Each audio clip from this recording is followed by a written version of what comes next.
ஒரு நிமிஷம் கேளுங்க. இந்த திக்கி திக்கி பேசுறாங்க இல்லையா, அது என் நண்பரோட பையன்கிட்ட பார்த்தேன். அப்போ அந்த பையன் பேசுறப்போ தாய் தந்தையரும் சரி அவங்க ஃப்ரெண்ட்ஸும் சரி அவங்க வாயே பார்க்குறாங்க என்ன பேச போறாங்கன்ட்டு. நம்ம சாதாரணமாக பேசுறப்ப என்ன செய்வோம், ஐ கான்டாக்ட் தானே செய்வோம்.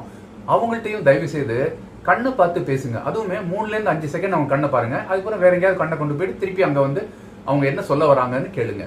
ரெண்டாவது ரொம்ப முக்கியமான விஷயங்க, அவங்க சொல்ல வரப்ப குறுக்க பூந்து இதைத்தானே நீ சொல்ல வந்தேன்னு சென்டென்ஸ் முடிக்காதீங்க. அவங்க ரொம்ப மனசுல சுருங்கி போயிடுவாங்க, ரொம்ப கஷ்டமா இருக்கும் அவங்களுக்கு. மூணாவது விஷயம் என்னன்னா, அவங்கள கிண்டல் பண்ணாதீங்க வெளியில. அதே மாதிரி பேசவும் நீங்க முயற்சி செய்யாதீங்க. அவங்களுமே நம்மள மாதிரி ஒருத்தவங்க தானே.